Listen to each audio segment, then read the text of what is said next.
42% BC రిజర్వేషన్ను demand చేస్తూ రంగారెడ్డి జిల్లా శేరిలింగంపల్లిలో బీసీ సంఘాల నేతల ఆధ్వర్యంలో బంద్ కొనసాగుతోంది. మియాపూర్ బస్ డిపోలో దాదాపు 170 బస్సులు 265 సర్వీసులు నిలిచిపోయాయి. స్వచ్ఛందంగా బంద్కు సహకరిస్తున్నాయి వ్యాపార వాణిజ్య సంస్థలు. బంద్కు మద్దతుగా సెలవు ప్రకటించాయి ప్రైవేట్ విద్యా సంస్థలు. ఎక్కడి బస్సులు అక్కడే నిలిచిపోవడంతో తీవ్ర ఇబ్బందులు ఎదుర్కొంటున్నారు ప్రయాణికులు.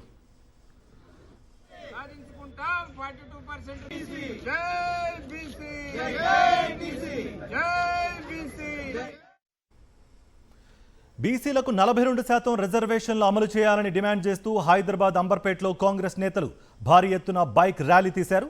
బైక్ ర్యాలీలో PCC chief Mahesh Kumar Goud, MLA Danam Nagender, Rohin Reddy పాల్గొన్నారు. రిజర్వేషన్ల విషయంలో బీజేపీ ముసలి కన్నీళ్లు కారుస్తోందంటూ విమర్శించారు దానం.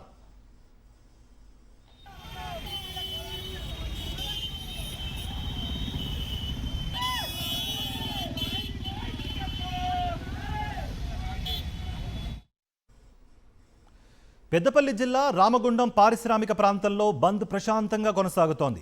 గోదావరి ఖని ఆర్టీసీ బస్ డిపోలో వందలాది బస్సులు నిలిచిపోయాయి. వర్తక సంఘాలు సైతం బంద్లో పాల్గొన్నాయి.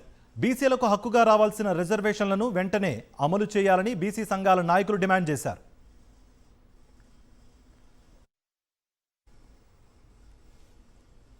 అటు జోగులాంబ గద్వాల జిల్లాలోనూ బంద్ ప్రశాంతంగా కొనసాగుతోంది.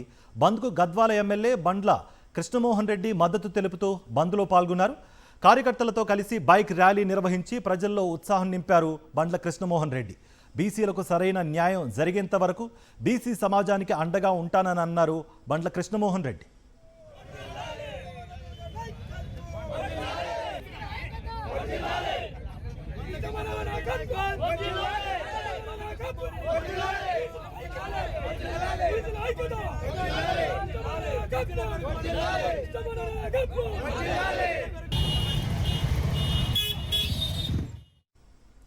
వామపక్షాల ఆధ్వర్యంలో మంచిర్యాల జిల్లా బెల్లంపల్లిలో బంద్ ప్రశాంతంగా కొనసాగుతోంది. బంద్కు మద్దతుగా విద్యా సంస్థల యాజమాన్యాలు సెలవులు ప్రకటించాయి.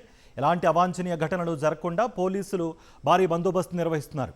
బీసీలకు 42% రిజర్వేషన్లు అమలు చేయాలని డిమాండ్ చేస్తూ చేపట్టిన బంద్లో బీసీ ఐక్యవేదిక, అఖిల పక్షాల నేతలు పాల్గొన్నారు.